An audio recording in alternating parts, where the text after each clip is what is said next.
Sí hay siempre márgenes. Tenemos que cuidar todos los gastos de operación.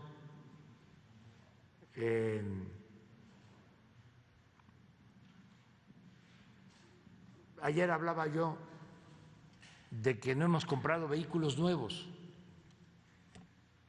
¿Cuándo se había visto eso? ¿En qué gobierno? Si lo primero eran los carros, aviones, todo eso ya no existe. Y el ejemplo lo da Presidencia, porque también recuerdo que el último año del presidente Peña, 2018, Presidencia ejerció 3.600 millones de pesos y nosotros ejercimos el año pasado como 600 millones. Y no ha pasado nada. O sea, no se ha debilitado el gobierno, hemos seguido trabajando sin problema.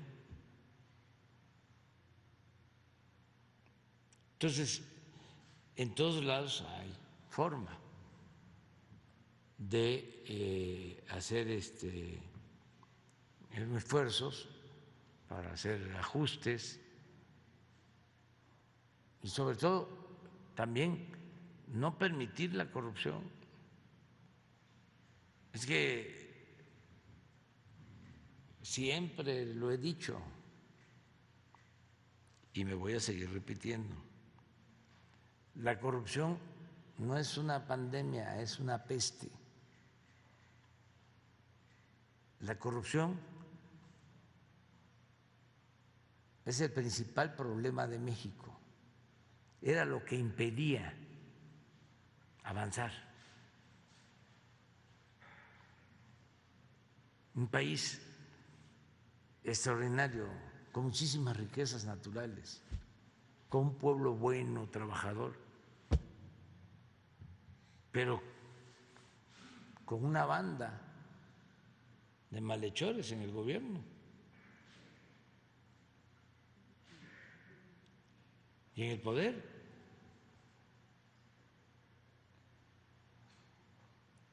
La corrupción es la causa principal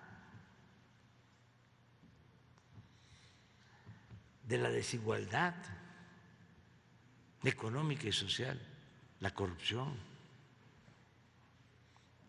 Yo les comentaba que cuando estudiamos ciencias sociales y marxismo, pues se nos enseñaba, ahora ya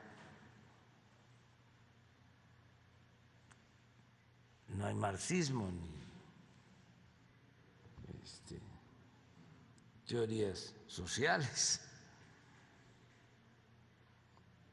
pero en aquel entonces se hablaba de que el capital se acumulaba en pocas manos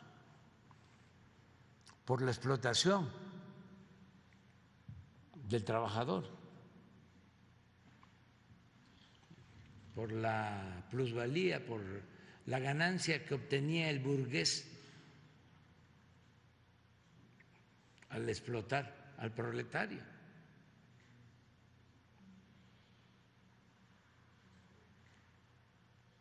Eso era en esencia el marxismo y que por eso la lucha de clases. Pero en nuestro país no aplicaba en sentido estricto esa fórmula. porque en nuestro país las grandes fortunas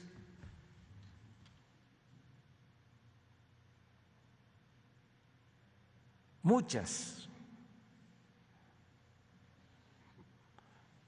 fortunas que se acumularon,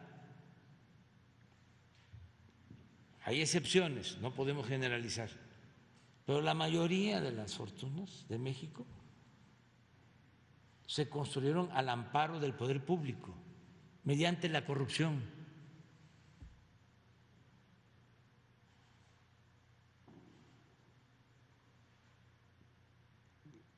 Entonces, si eso se termina, si desterramos la corrupción, el país renace.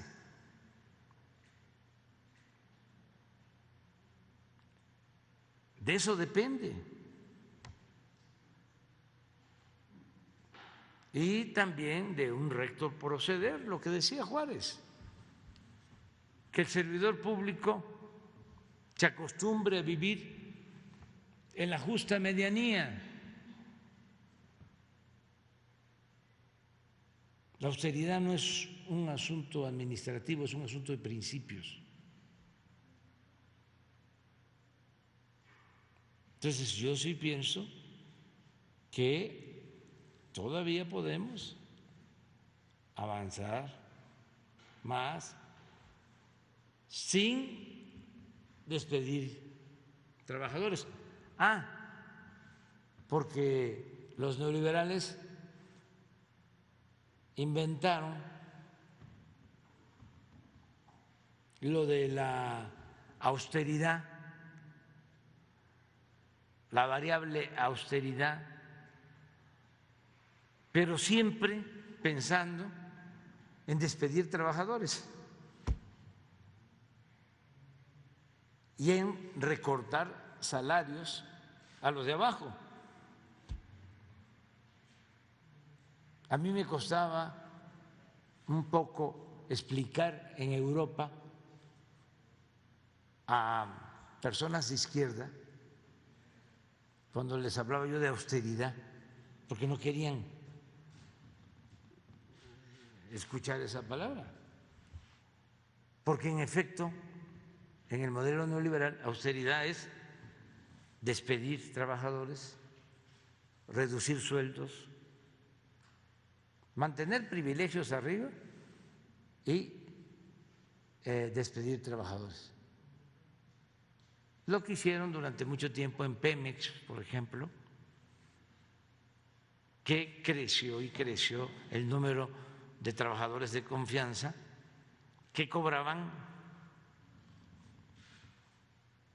muchísimo y el discurso era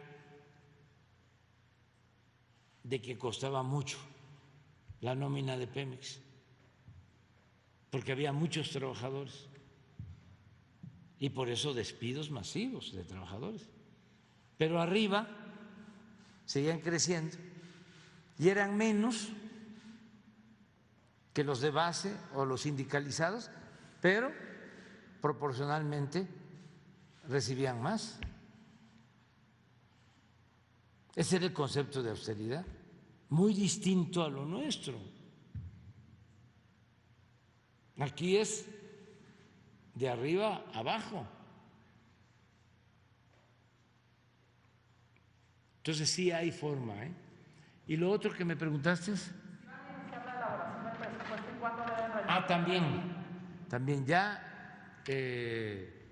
conociendo cómo estamos, les decía yo que Hacienda va a informar sobre ingresos, sobre esto y sobre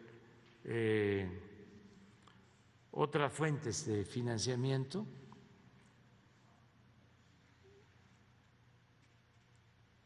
Y luego vemos egresos. ¿Cuánto necesitamos para financiar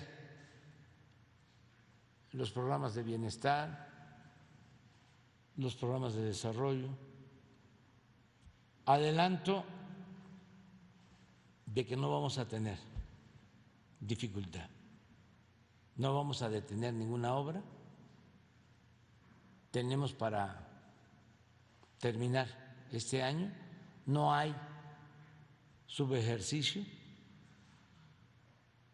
Esto significa de que el avance físico corresponde al avance financiero. Y lo que es sagrado, pues es la nómina, todos los que trabajan al servicio del pueblo, maestros, médicos, enfermeras, servidores públicos, todos, marinos, soldados, policías, todos tienen garantizados sus sueldos, aguinaldos, no hay recortes.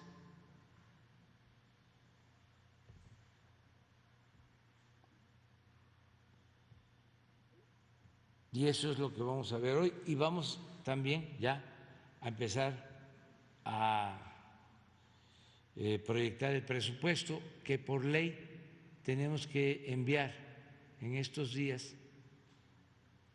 ya un anteproyecto al Congreso.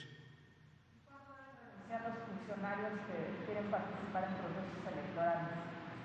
No sé cómo esté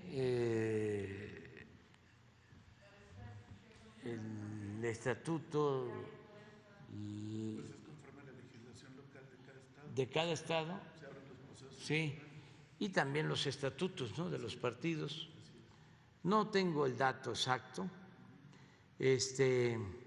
Yo lo que creo es que tiene que haber democracia. Tengo información que este domingo, sábado y domingo, va a haber elección en Morena, que es mi partido, aunque yo tengo licencia. Y es muy bueno el método, como en otros partidos, como son las leyes en general. El problema no son las leyes, el problema es que no se cumple con las leyes. No hay ninguna ley que diga está permitido robar. No hay. Entonces, el procedimiento en el caso de Morena lo conozco porque a mí me tocó ser fundador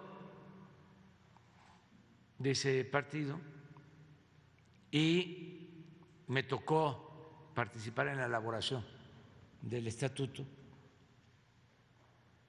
Entonces es muy bueno el procedimiento porque, si mal no recuerdo, se hacen asambleas distritales o más que nada elecciones distritales.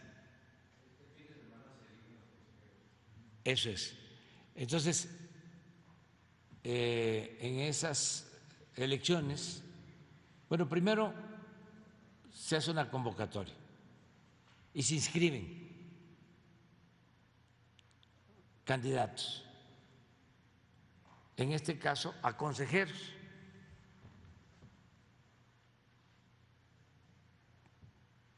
Se van a elegir consejeros al Congreso. Consejeros al Congreso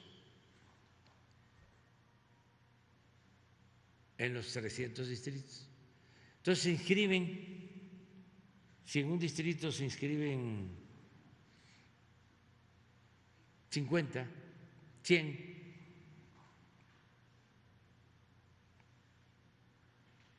que por lo general es una inscripción libre, pues es garantizar el derecho del ciudadano a votar, a ser votado.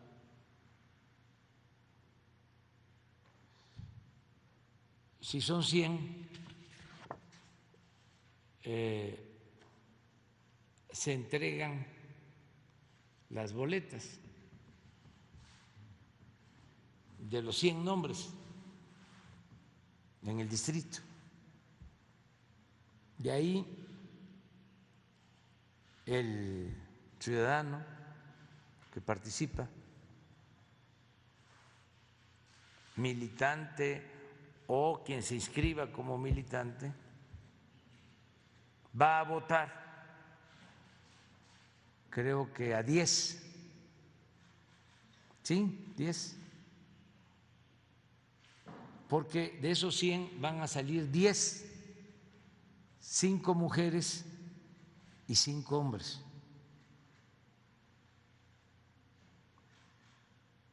Entonces, como esto se hace en los 300 distritos, se van a elegir 3,000.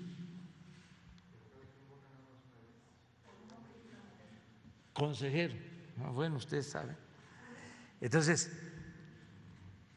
yo voy a votar y veo a 100 y voto por un hombre y voto por una mujer. Y ya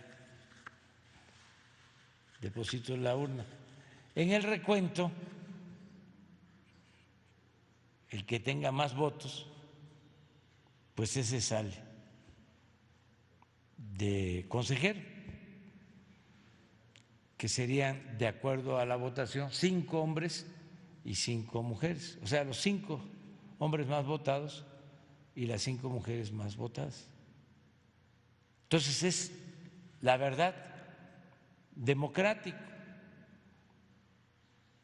Y ya en Morena y en todos los partidos, pues los ciudadanos son los que deciden. Ya no hace falta ni hacer un llamado para que no se dejen manipular, porque es ofensivo. De todas maneras, si salen por ahí algunos mapaches, que los manden lejos, lejos, lejos, y que demuestren que son buenos ciudadanos los que van a participar, que no son manipulables y que nosotros hemos luchado siempre por la democracia y hemos luchado siempre en contra del fraude.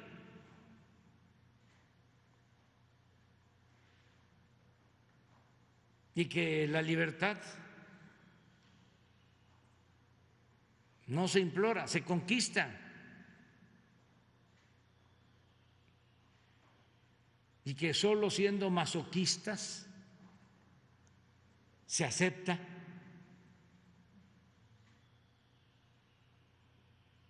ser borrego, con todo el respeto a los borregos.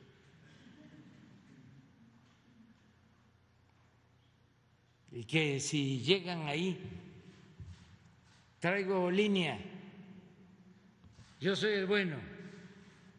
Sí, tú eres el bueno,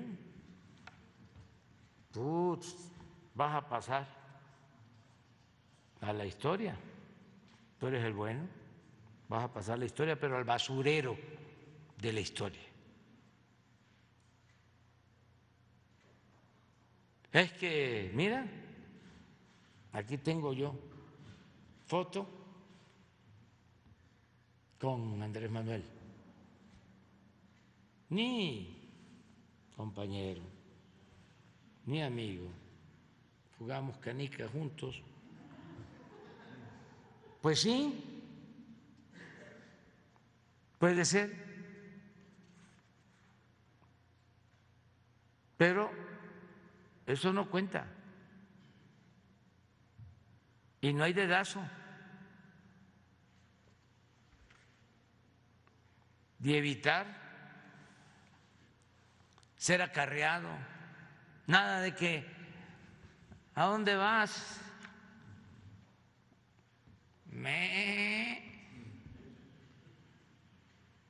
¿A dónde te llevan?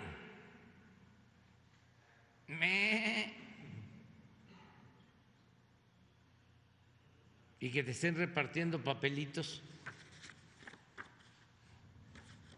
diciéndote por este o por esta compañera. No, tú ve los 100 o los 200 o 300 o los que sean. Llévate tu tiempo ahí viendo a quién conoces, a quién has visto que ayuda al pueblo.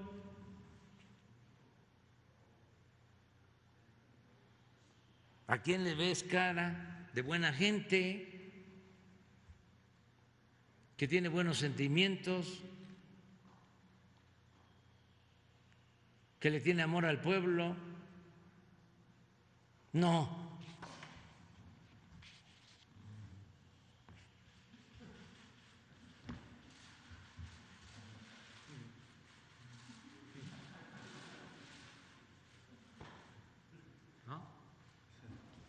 Hipócritas,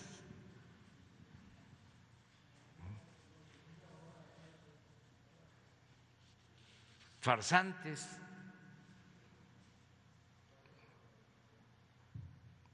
que una vez que ya tienen su propósito, ya hasta les molesta que la gente les hable. Decía el general Cárdenas que no había cosa que le molestara más que eso. ¿Por qué no pones en las memorias del general, a ver si se encuentra, una donde habla de lo que le duele? Sí, cuando vea a un funcionario. A mí me ayuda mucho Jesús, porque Jesús es un buen lector.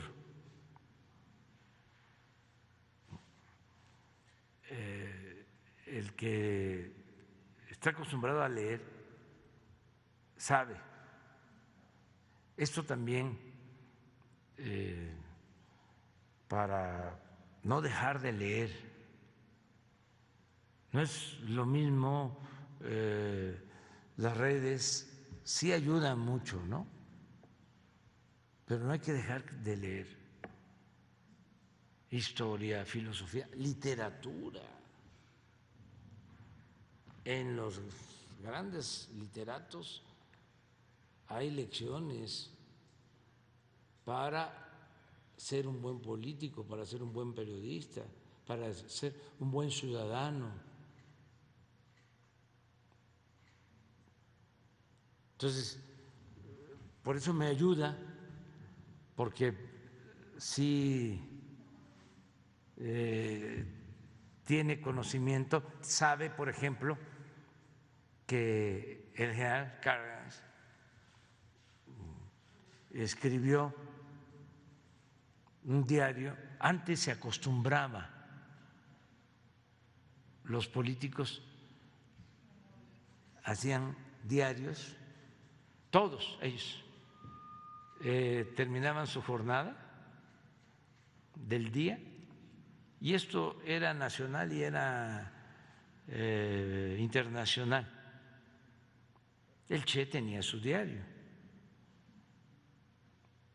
Recuerdo, por ejemplo, el diario de campaña del general Mújica. Recuerdo que cuando se reúnen en la hacienda de Guadalupe, en Coahuila, para enfrentar a Huerta, los convoca don Venustiano, también un personaje importante, y Mújica y Lucio Blanco, y todos estaban jovencitos. Mújica acababa de salir del seminario. Se salió del seminario, un poco lo de Juárez. Estuvieron en el seminario y luego tomaron otro camino, pero se formaron en el seminario, como muchos liberales, porque antes también la formación tenía que ver con la iglesia, con las escuelas de las iglesias, y siempre pues era o el ejército o el clero. Entonces, están ahí reunidos elaborando el Plan de Guadalupe y los jóvenes pues querían poner todo, reparto agrario, justicia laboral, y entre ellos Mújica y otros. Y yo creo que se hizo tarde y don Venustiano se fue a descansar ahí en su hacienda en Guadalupe. Y en la mañana, estos habían pasado toda la noche ahí discutiendo, y en la mañana ya don Venustiano les muestra el borrador del plan, y desde luego que no tenía nada de lo que ellos estaban planteando sobre lo social, con un razonamiento político válido. Les dice: ¿cuánto quieren que tarde la revolución? Con esto que están proponiendo, pues no vamos a derrocar a Huerta nunca, y aquí lo que interesa es restablecer la legalidad y que vuelva la democracia. Entonces, vamos nada más a eso. Un texto corto, claro, preciso, y no tan profundo, que llamar al pueblo a que se condenara el asesinato de Madero y se restableciera la legalidad y la democracia. Entonces, en su diario pone Mújica, que era rebelde, dice: hoy se resolvió lo del Plan de Guadalupe y se impuso don Venustiano, y le pone: este hombre es un tirano. Pero eran los diarios, ¿no? Lo que uno siente todos los días, y eso es muy importante. Son como confesiones diarias para no desviarnos. Yo lo hago reflexivamente, diario, cada determinado tiempo, y ejerzo la autocrítica. No lo escribo porque hago discursos y libros, y realmente en mis libros están muchas cosas. Pero miren los apuntes del general. En mayo del 37, a la mitad de su sexenio, lo que pone en sus apuntes: he podido conocer el verdadero fondo moral de muchos servidores públicos al observar en sus semblantes el disgusto que les causa la demanda de auxilio o de justicia de las gentes pobres. Esto de que se acerca alguien, ¿no?, a decirle a un funcionario que quiere algo, y el funcionario no sabe escuchar.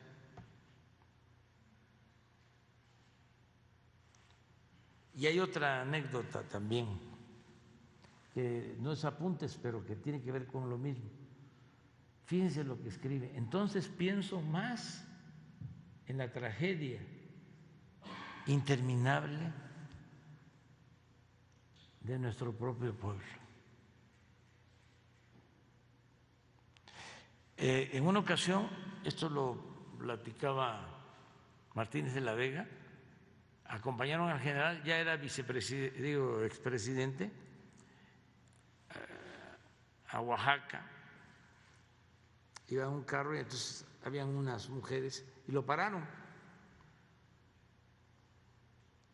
Y se paró el carro y las empezó a escuchar. Y las señoras repetían y repetían y repetían y repetían lo mismo. Y él no hablaba. Él estaba escuchando. Y entonces, pues, a todos los desesperaba, los que iban con él, ¿no? Hasta que un ayudante le dijo a una de las señoras, ¿no? Sí, lo que quieres o lo que quieren, eso es lo de la pensión, ya se va a ver. Así, de manera grosera, interrumpe. Y ya se quedan callados y ya el general dice, ya lo vamos a ver. Pero regresan al carro y el general venía contra el ayudante. ¿Por qué? Hay que saber escuchar al pueblo. Y eso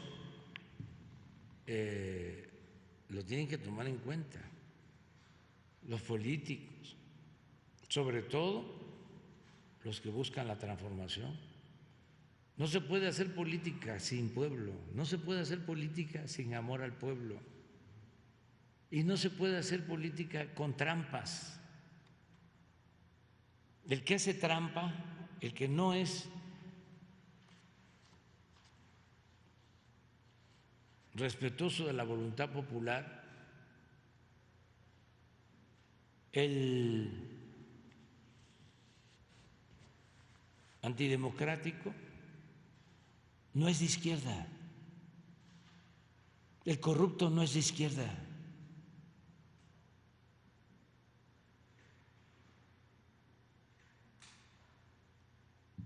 Puede ser conservador, pero no es de izquierda. El que quiere triunfar a toda costa, sin escrúpulos morales de ninguna índole, no es de izquierda.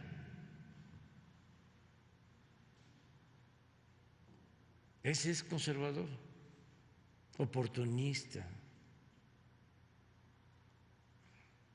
arribista, convenenciero, corrupto. Entonces, ¿cómo se va creando la conciencia democrática? Pues ejerciendo nuestros derechos, no permitiendo que nadie nos manipule, sea quien sea, presidente municipal, gobernador, secretario, diputado, senador, líder sindical, cacique.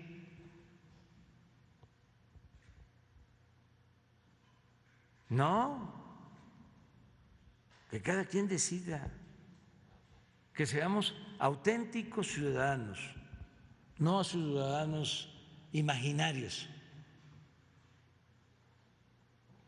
Y eso ya existe.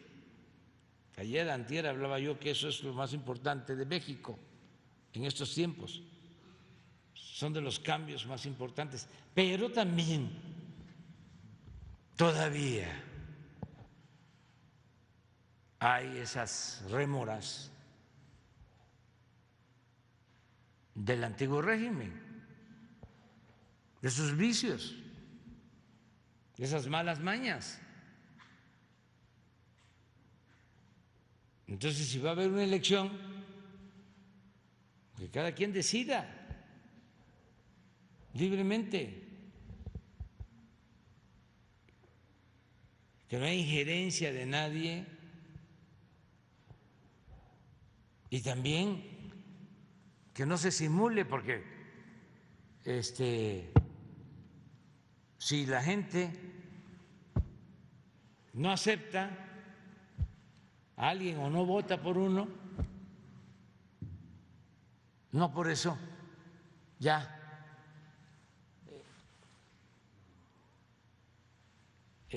no hubo democracia, porque yo no salí.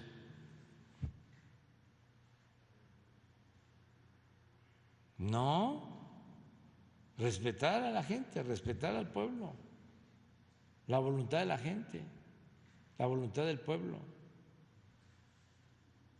Y esto aplica para todos los partidos. Ojalá y todos los partidos consultaran a sus militantes, no tendrían tanto problema. ¿Qué hace Claudio X González decidiendo? Imagínense, militante del PRI,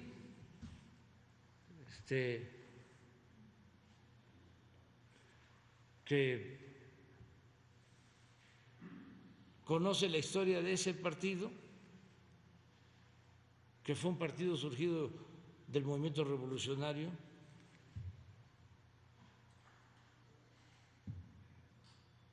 con muchas etapas en su proceso, que tuvo etapas importantísimas cuando fue partido de la Revolución Mexicana, que fue cuando se llevaron a cabo el reparto agrario, la entrega de la tierra a los campesinos, la defensa de los obreros, la recuperación del petróleo que estaba en manos de extranjeros. Pues eso también fue el PRI en su época, y fue cambiando. Y ahora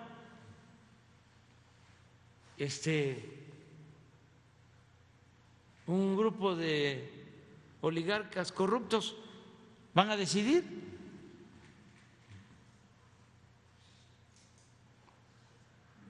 Además, ¿cómo se decide sin tener una postura definida? ¿Qué no saben los del PRI?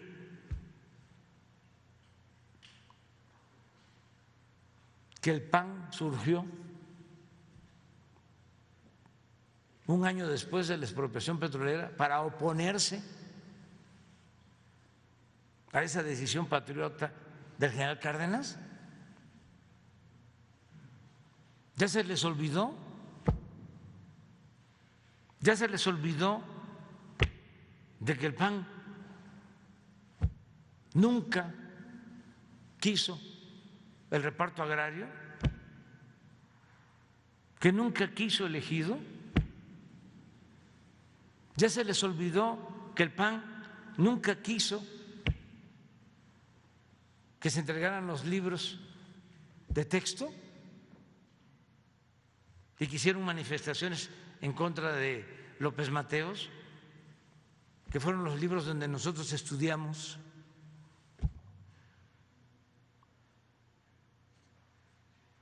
Y al revés, que ya a los panistas se les olvidó de que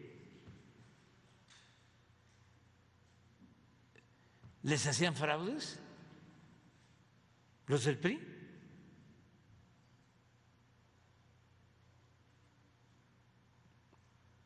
Ya se les olvidó el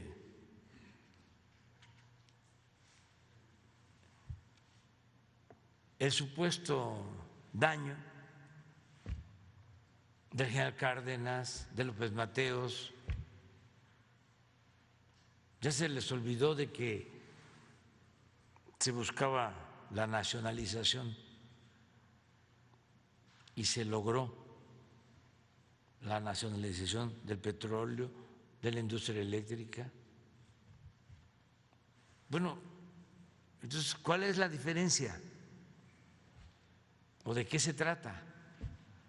Ya se les olvidó a los del PAN que hablaban de la gran corrupción del PRI.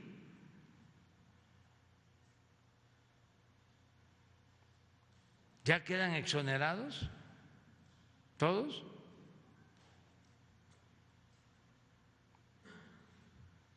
Es muy interesante todo esto para los jóvenes. Entonces, si me preguntas sobre el tema, eso fue lo que me preguntaste, ¿verdad? ¿Cuándo van a dejar de... No. Bueno, pues es que hay que contextualizar. Vamos adelante.